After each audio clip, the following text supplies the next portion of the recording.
That's a hard way to lose 1 point again. That's the same thing if you don't back substitute. Same thing as if you leave off C, you lose a point.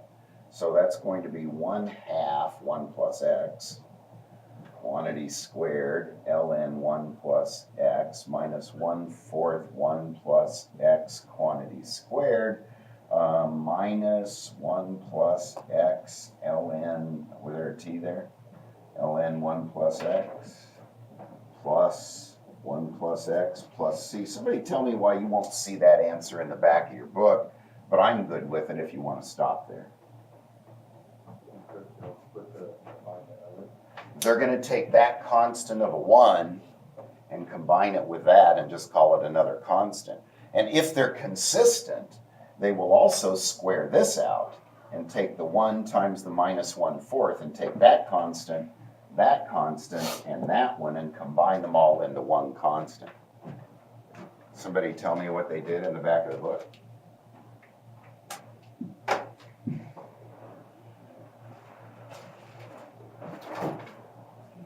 What? Why we don't put C, constant C when we integrate BV?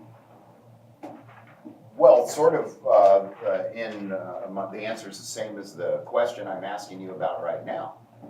All of those constants at the end will combine and just equal one arbitrary constant. See, in other words, look at this. If somebody asks you to integrate, let's go back to Calc 1 for a minute. 3x cubed plus 2x squared plus x plus 4 dx. Tell me what to do. So what do I get when I integrate?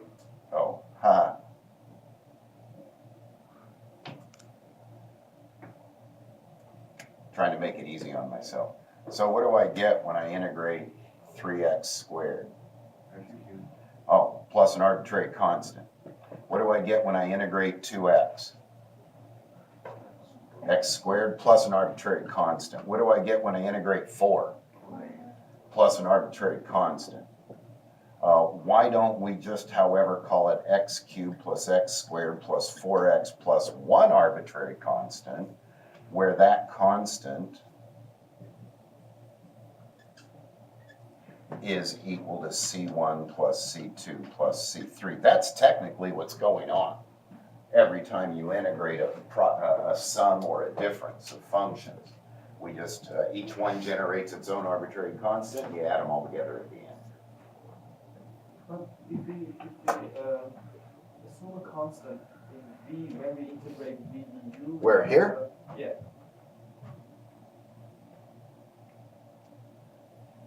Go on. And we're going to have a constant in our integral V du. So you want me to add a constant here. So this is going to be u times v, so I'll have ln t times 1/2 t squared plus c. Go on. Then what else? Where else do you want to put arbitrary constants? Then u minus the integral of v du, then minus the integral of v du plus an arbitrary constant. So I'm going to get another power of t, right? Yeah. If you want to do this, you go right ahead. I'll give you full credit for it. But all you're going to do is get this same thing with more factors and more multiples. So I don't want to redo the whole thing. It's going to take a lot more of the board. But you're welcome to do that. Absolutely. But if you do and carry this out, you'll see you're just going to get this same stuff. But you're going to have different multiples of it.